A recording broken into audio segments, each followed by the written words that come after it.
That group's called the Jewish Network Initiative.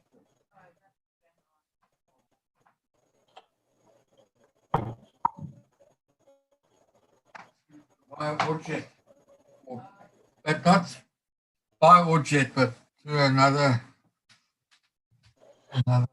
participant of an Orjet meeting.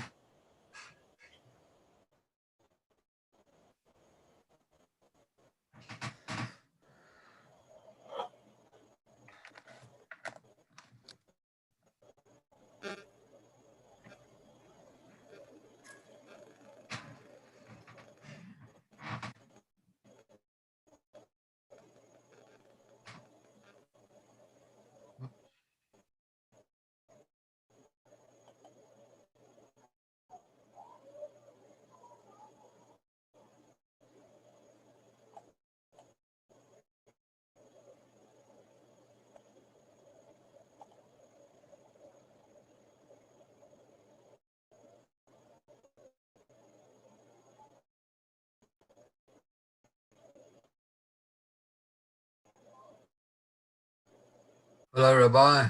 Hello, Peggy.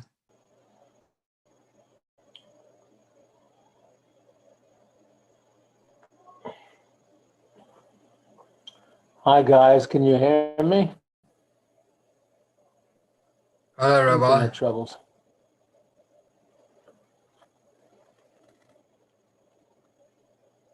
Your daily network bandwidth is low. Hello, Peggy. Hello, hello. Hello? Hello, everybody. Can you hear me? Hi, guys. Hello? Hello, Rabbi. Hello, hello. I'm having problems with my internet, I think. Your daily network bandwidth is low. Hello, Peggy. Hello, hello. Hello? Yes? Can you hear me?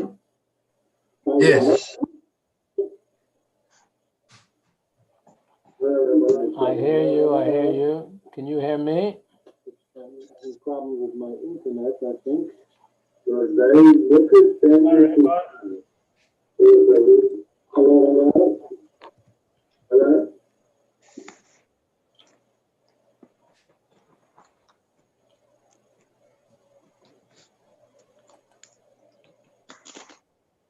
Okay, just give me a minute to get the screen share going.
Hi, sorry.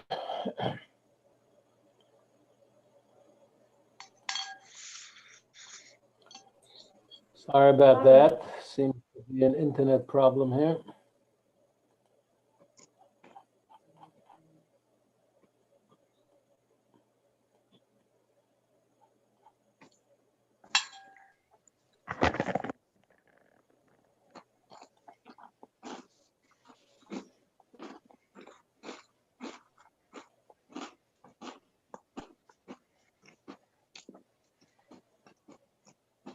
Barton, keep smiling.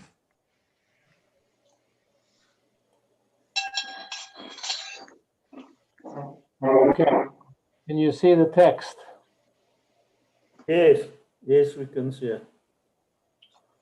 Okay, I want to get started because it's a very long chapter today. And it goes through many, many different of the 39 labors of Shabbos. I don't know how we're going to get through this. It's over 30 halachas and a lot of complicated stuff. So please bear with me. I cannot believe we're going to be able to do every single halacha. It would take us probably 2 hours. So I'm going to try and get through as much as I can and trying to choose the things that are most relevant to us today. So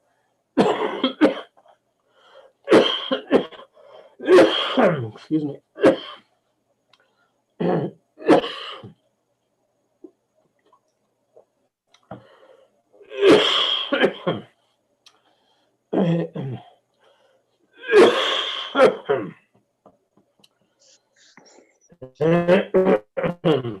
So if I do skip around, I'll try and things that are not.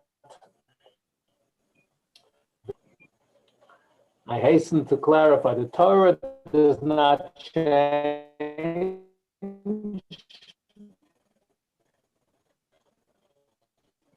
but the ovens of old are not the same of the ovens of today, for example, etc., etc. So let's get moving. So in number one, he begins about removing a loaf of bread from the side of an oven. Does not involve been labor. Oh, you seem to be Obviously, breaking cook up. or bake as long as the oven. And number two is something totally different. Why did the sages forbid entering a bathhouse? Now, you have to understand, in the olden days, when this was written by the Rambam over 800 years ago, there was no such thing as central plumbing. You didn't have your own bath and shower in your house. People went once a week, twice a week, certainly not every day, to the public bathhouse just to keep clean. Sages forbade going to the bathhouse on Shabbos because the attendants would heat up water on Shabbos.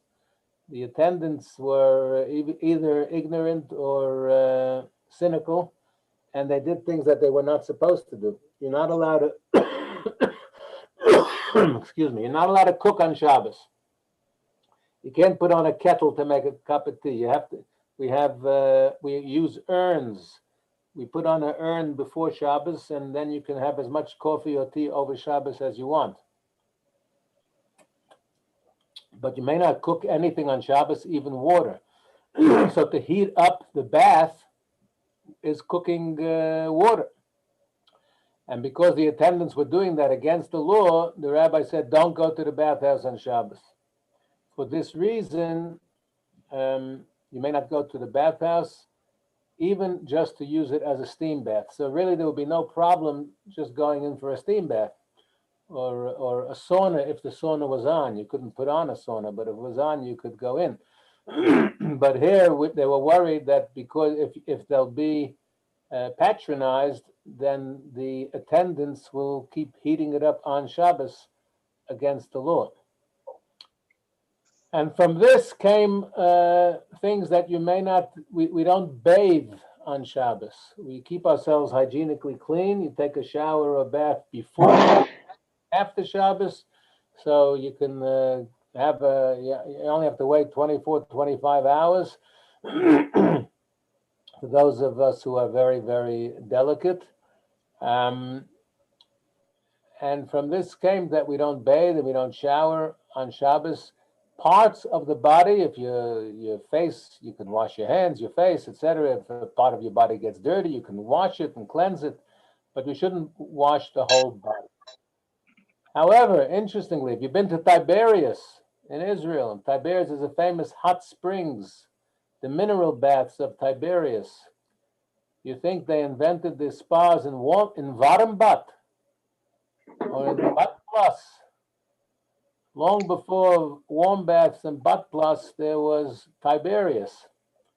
In fact, Rashi in Chumash, from the story of Noah and the flood, says that God closed, that the water came stereo, hi-fi, from the heavens and the flood, and the well springs of the earth came up.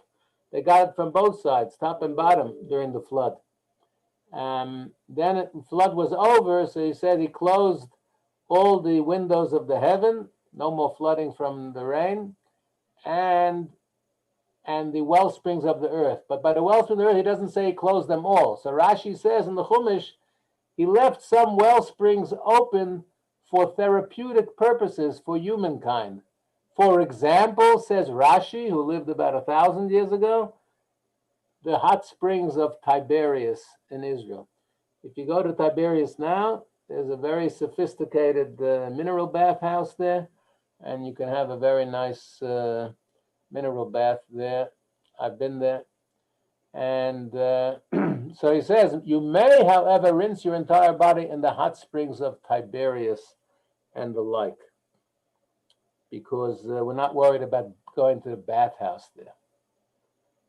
Okay, here he speaks in 3 about warming yourself before a fire. If your body has cold water and you're going to go stand in front of the fire, you're going to be heating up the cold water. So he says it's not a problem. Passing cold water in a duct through hot water is also forbidden. Now, number 4, you may bring a cask of water and place it in front of a fire, not to heat it, but to take the chill out. Sometimes, some visitors come, or you forgot you only had 1 challah for Shabbos and you need 2. So you take one out of the freezer, but it's frozen stiff. So what do? So you can put it out in the sun. If you remember in the morning, it'll be ready for lunch. Or you can put it on top of the urn or on top of a cholent pot on the outside. That's not cooking or baking. First of all, it's already baked. You're just taking the chill out. You're just making it more edible. So that's permissible. Number 5, you may not place cold water in a tub in a bathhouse that is filled with hot water, because the cold water will become very hot. So if you have a very hot big tub of water or a big bath or a big mikveh, to pour cold water in, the hot water may overwhelm and overpower and cook the cold water. So again, you're cooking on Shabbos. You're not allowed to do that. Number 6, if you've taken out the water from the urn, but the urn is still hot, you could put cold water in so it becomes lukewarm. You're not going to cook it like that. So you're just taking the chill out or making it lukewarm. That's fine. Let's move to number 7, chiltit. In the previous chapter yesterday, you read about chiltit. It's some kind of spicy thing that people use to warm themselves. Some kind of food. I haven't come across it. Let me see, 20. Anyway, he says, so they would put it in water to soak. Okay, it's not really relevant today. Let's look at 8. If food has been cooked before Shabbos, you permit it to soak in hot water on Shabbos, even though it's presently cold. So if it has been cooked already, then we're not worried about recooking. There's a principle, ein bishul acha bishul, that you can't cook something once it's already been cooked. However, the Shulchan Aruch tells us that only applies to something which is dry. So if you have a perfectly dry piece of chicken breast, then you could warm it up again because it's already cooked.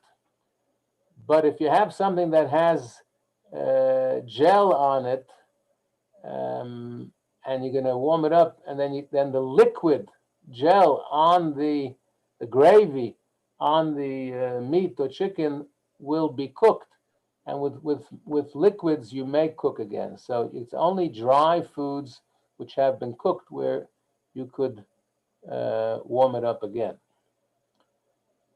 Number 9,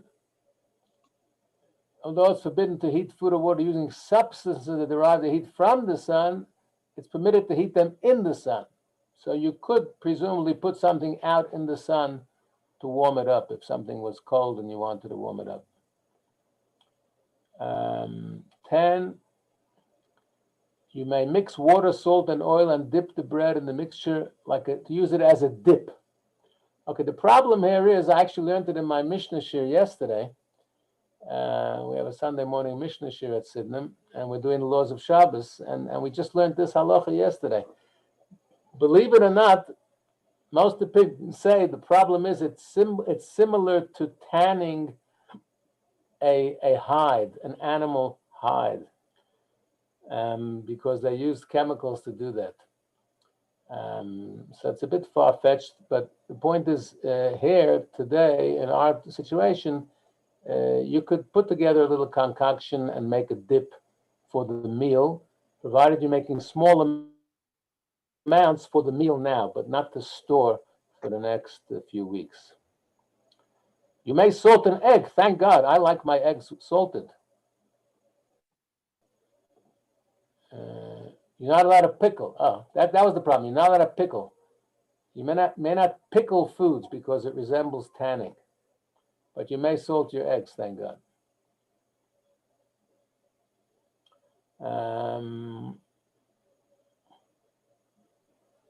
Okay, the mustard, number 12. The mustard in the old days was very, very powerful and potent, and you needed to dilute it somehow. So he says you're allowed to do it.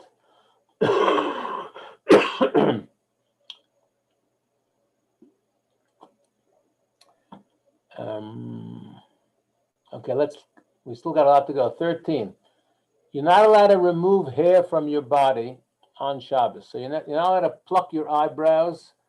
I have a big problem because a whole week when I learn, I pull my beard. It's rabbis have this tendency to stroke their beards when they study. The problem is on Shabbos.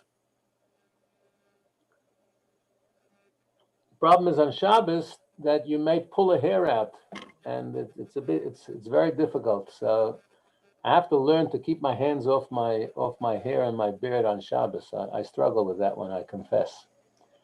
So if you're washing your hands with a substance that's very strong, it could actually pull the hair out. So you have to be careful with that. Let's look at number 14, which seems very extreme, but thank God for today it's not a problem. You may not look at yourself in a mirror of polished metal on Shabbos. Can't look at a mirror. How's any woman going to go to shul without checking what she looks like in the mirror before she goes to shul? I know some men who wouldn't either. So don't worry, it's only a mirror of polished metal, like something shiny brass, and you're looking into the brass as a mirror, because we're afraid you'll use the metal to pull out some hairs if you see them loose hanging strands of hair. Today, the halacha is our mirrors are not made of metal.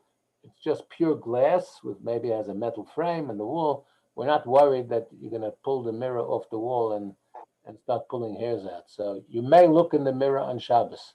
You can all heave a collective sigh of relief that you may look into a mirror on Shabbos today. Laundering, another forbidden labor.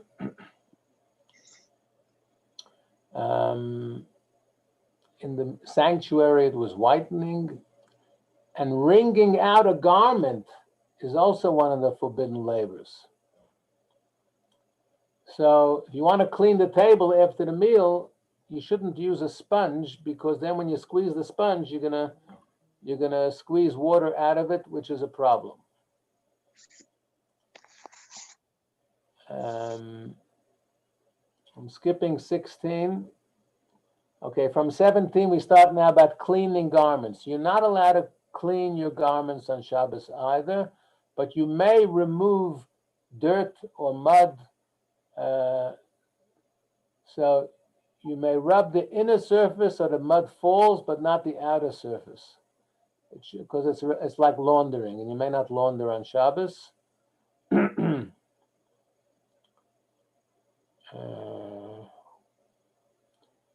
You can use water 18 to rub clean a shoe that has become soiled with mud or excrement, but you may not wash it.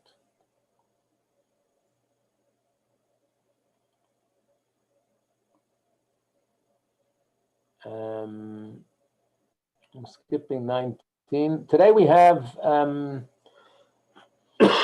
liquid soap. You may not use soap on Shabbos. A bar of soap, a cake of soap, you may not use on Shabbos because you're taking away a layer of the soap. It's one of the forbidden labors. But there is liquid soap. Everybody has liquid soap today, especially in COVID. So you may use liquid soap on Shabbos to clean yourself, no problem. Now, when it comes to dry yourself, we're worried about if you're very wet and you dry yourself, you may wring the towel, and then it's called schita. It's one of the forbidden labors. So you may dry yourself with a towel. We're not worried. Likewise, if you're walking on Shabbos, you come home from shul, you're walking to or from shul, and suddenly there's a thunderstorm and you get caught in the rain, as has happened to me many times over the years, I must confess. And it's not a problem to keep walking, even though your clothes are getting waterlogged, and then you might actually have to wring your clothes. I've had situations where, believe me, if I had to take my shoes and socks off, I could wring out water from my socks walking for a half hour in the pouring rain on Shabbos. I've had the pleasure of that experience. So you may not hang them up to dry because it looks like you laundered on Shabbos. 21 is about mikvaot, is the plural of mikveh. In the laws of mikveh, it's very interesting. The mikveh actually has to be fresh, living water, meaning either rainwater or water that came from snow or a wellspring, a borehole. You can't just fill up a tub and make it a mikveh. Even in the mikveh down the road, you can't. But if anybody's seen a mikveh, you will know that it's a beautiful, clean pool of water that has a filter, and it's chlorine, and it's very clean. It doesn't look like rainwater to me. If you had stagnant rainwater, it wouldn't look very clean. So what they do is the official mikveh of the rainwater is on the side under the floor. You don't see it. But there's a plug in between that and the pool that people go into, connecting the two. So there's a connection halachically. So it's like one pool. So the clean water is connected to the natural water, and therefore it's by immersing in the clean water, you become purified, because it's as if you immersed in the natural water. So he says you may open and close those plugs. Forbidden to fix the sleeves of garments. Well, you can't do tailoring on Shabbos. And similarly, folding clothes in the same way that you fold it during the week. How do you fold it during the week? You fold your trousers on the crease, right? To hang them up nicely. You're not allowed to fold clothes on the crease on Shabbos, which is why you may have noticed in shul that the rabbi and others who are knowledgeable and observant do not fold their talis on Shabbos after Adon Olam. And those who want to fold their talis may fold it, but not on the crease. So you could do it on the opposite way of the crease, or just fold it anyway. But to fold it nicely, neatly on the crease, like you would your trousers on Wednesday, you may not do on Shabbos. 23, dyeing, D-Y-E, eh? You're allowed to dye on Shabbos, but please don't.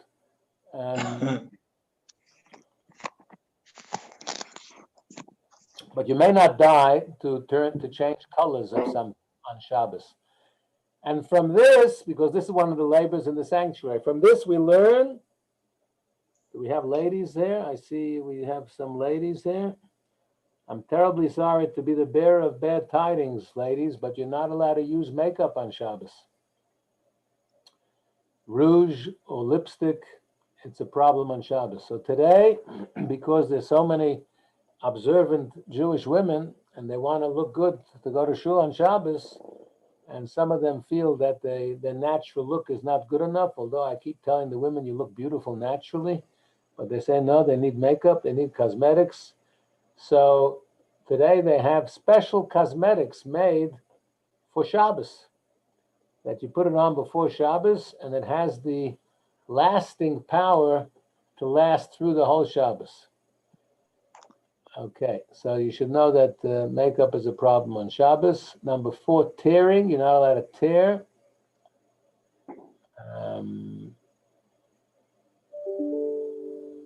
25. This is something not so pertinent to us today. 26, braiding one's hair. Today, no, you're allowed to brush your hair, but you could have a special soft brush for Shabbos, because we don't want to tear the hair out. If you have a very tough brush or comb, when you do it, you see there's always hairs on the brush that you have to clean out, right? So you're not supposed to tear hair out. So that's a problem in general. Here he's saying braiding the hair, like the Africans, they make their hair into that, what do they call it? Where they braid their hair into, can anybody help me? Is there a term for that? So that's very complicated. It's almost like building. Likewise, a candelabrum made of separate pieces. You buy a beautiful Shabbos candelabrum from the fancy silver places in Israel or America, and it's got 5 or 6 or 7 or more branches. The menorah in the temple was one solid piece of gold that they hammered out into the 7 branches of the menorah. But today's Shabbos candles or menorahs, each branch is made separately and then they screw it in. So you're not allowed to, if the candelabrum is made of separate pieces, you may not assemble it on Shabbos, nor may you assemble a chair or a table on Shabbos. You can set the table, you can move tables and chairs, but to build a table on Shabbos is building. Permanent tent. This is interesting. Let me tell you a story. I was walking home from shul one Shabbos or Yontif, and I had guests with me coming for lunch. In fact, I remember I had Judge Barachovitz. I was walking with Judge Barachovitz on African Street on the way from Sydenham Shul to my house in Oaklands, and suddenly we were caught by surprise with this thunderstorm, a downpour second to none, and we were struggling to find some shelter. There were no pergolas or anything. It's all just houses with walls. We couldn't find any shelter. Eventually, we found one little pergola outside somebody's house, so we huddled there, the 2 of us, and it really was useless. We were still getting battered by the rain. Suddenly, a car pulls up. A guy runs out of his car and offers me an umbrella. He says, "Rabbi, I know you won't take a lift on Shabbos, but here's an umbrella." I was so touched because the guy got soaked himself just coming out of the car and back. He himself got soaked. That was so thoughtful. I was very, very touched. He restored my faith in humanity. But I had to decline his very kind offer of an umbrella. Why? because of number 27. You may not erect a tent on Shabbos. Oh, okay. Now, you might not think an umbrella is a tent, but halachically, technically speaking, what is a tent? A tent is something that covers you and shields you, either from the sun or the rain or the elements, whatever. Doesn't matter what size it is. An umbrella is a small tent, basically. So unfortunately, you may not use an umbrella on Shabbos. He talks about other ways of doing this, a canopy over a bed. You know, you go to some of these fancy lodges in the Kruger, and they have these beautiful canopies over the bed to keep the mosquitoes out. You been there? Yeah? If not, you should go. It's very nice. One may not hang a canopy over a bed because you're creating a tent. Rabbi, Yes. would that also apply to a mosquito net that you have above your bed? Would that be a type of a tent? I suppose so. Do you put those up and down? You put You it up. would need to. You put it up when you Yeah. go to sleep and you take it off in the morning? Or you could leave it just hanging next to the Yeah. bed, but I would say rather put it up before Shabbos and take it down after Shabbos. okay. Sorry. Oh, thanks. Here he speaks about a bridal canopy, you know, over a big king-size bed for the honeymoon.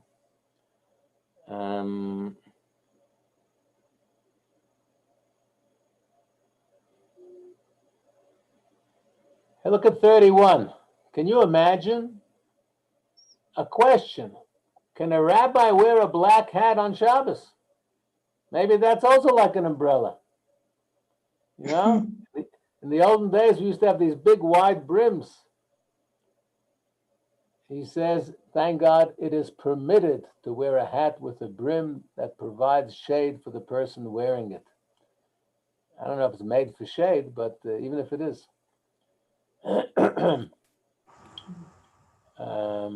Okay, You so could the also good be, news. Sorry?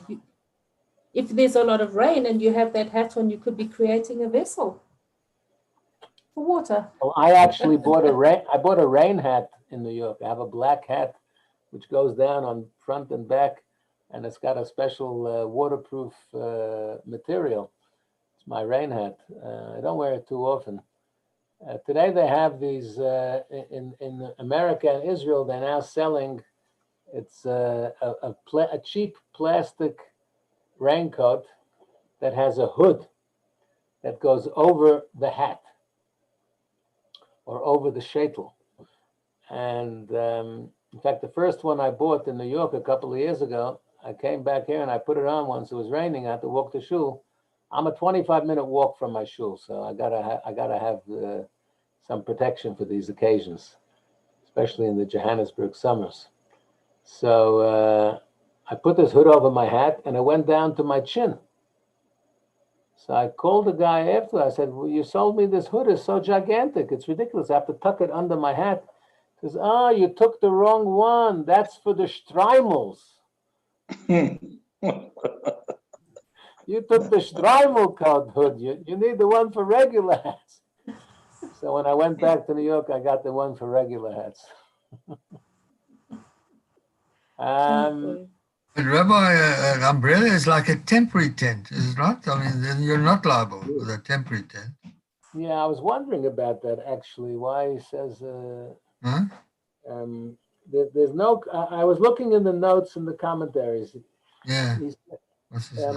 Don't forget, this is the Rambam. Okay, now after the Rambam, there was still the Shulchan Aruch, the Code of Jewish Law. Yes. It's true from the Rambam, but also from others.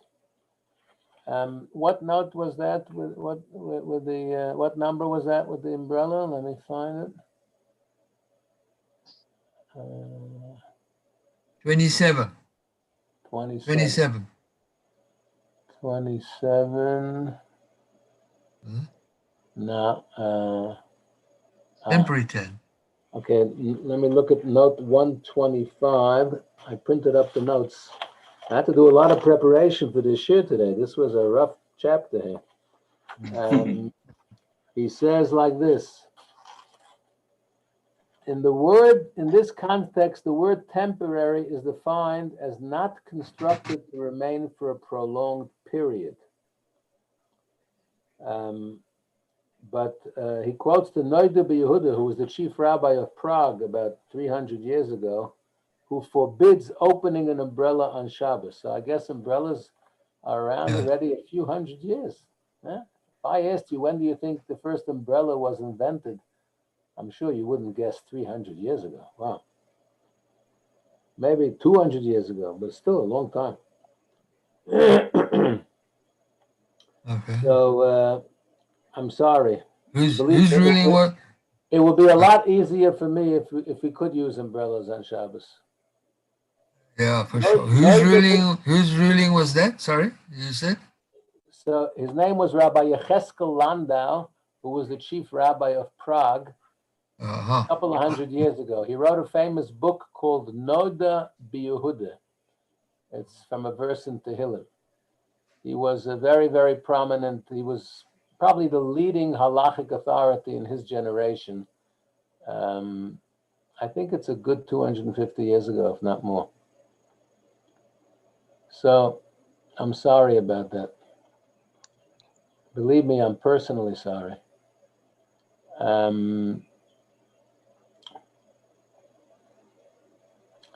Okay, 3233, I'm not quite sure that this is pertinent to us today.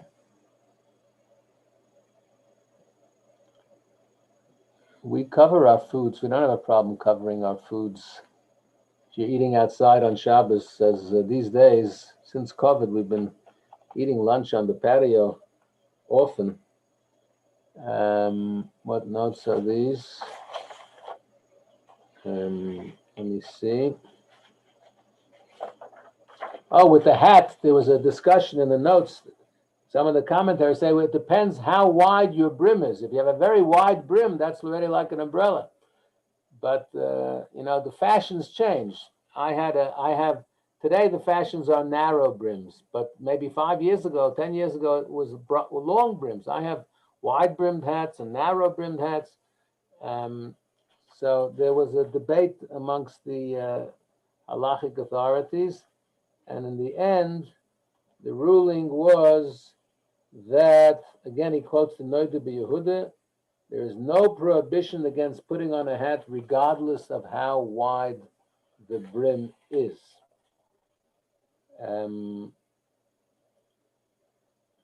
Okay, the last one about covering a jug with a cloth.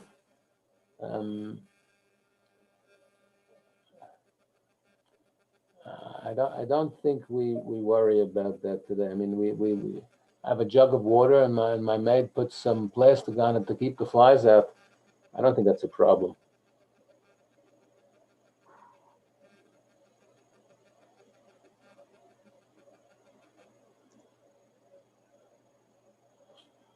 All right, guys. I think we did pretty well under the circumstances to go through the bulk of all these 33 halachas. Any questions? I'm sure there's lots of questions. I'm not sure I have all the answers, but I'm happy to entertain any if you have. Yes, Rabbi. Just going back to what you were saying about, I know we mustn't wring out cloths, but I also walk quite a distance to shul, and when I get to shul, my shoes are often dusty. And what I've done in the past, and it's probably incorrect now, I've taken a piece of paper towel and dampened it and wiped it, but I haven't squeezed it out. And I've wiped my shoes and then just thrown that away. Is that incorrect? That's a very good question. I would have to go into it very deeply to give you a clear, concise answer, but let me rather make a practical suggestion because I have the same issue. I actually use a tissue.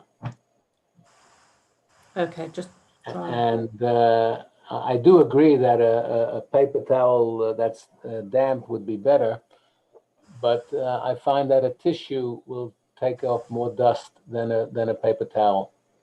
Okay. And then it's So safer that's anyway. that's a practical suggestion because I don't want to give a definitive answer without being 100% sure about the wet paper towel, which might be a problem. Yeah, that's fine. I'll do the dry tissue as well. I think it's safer. Thanks, Rabbi. Anybody else? Drying Have with a a towel. great, I'm sorry? Drying with a towel. I've been told it's one should pet, not rub. I mean, you Well, if like to you slouch hairs or what? so the problem is drying your hands with a towel is not a problem. The problem is, let's say your hair got all wet. Let's say you walked in the rain and your hair is soaked. And now you want to dry your hair with a towel. So there we normally do a vigorous rub with the towel.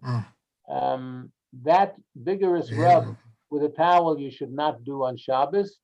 You should pat it down gently or smooth it over gently so that you will not be squeezing the water out of the towel. Because if you do a vigorous rub, the towel is becoming wet. And as you continue to rub vigorously, you're actually squeezing out water from the towel unwittingly. So, but your hands, when you vas, it's not a problem to use a towel normally. Rabbi, on the towel issue, if someone's sitting at the table and you knock over water, can you use the towel to mop up that water? Yes, but don't squeeze it. Just So lay long it too down, careful not to squeeze. lay it down and let it absorb the water itself. Like we said before about a sponge. You want to clean the bread, the bread crumbs off the table. To use a wet sponge is a problem on Shabbos. It was in this chapter. So a wet towel is the same as a wet sponge. So you could put a towel down and let it absorb and then remove it. Thanks, Rabbi. I'm trying to give practical suggestions instead of just saying, no, you're not allowed to. A lot of people get put off Shabbos because the answer to many questions is no, you're not allowed to. We have to try and find ways of saying yes within the law. But if the towel mops up the water, when you pick up the towel, surely water will drip off the towel. If it drips off by itself, that's not your problem. No, that's okay. As long as you're not squeezing it by Okay. hand.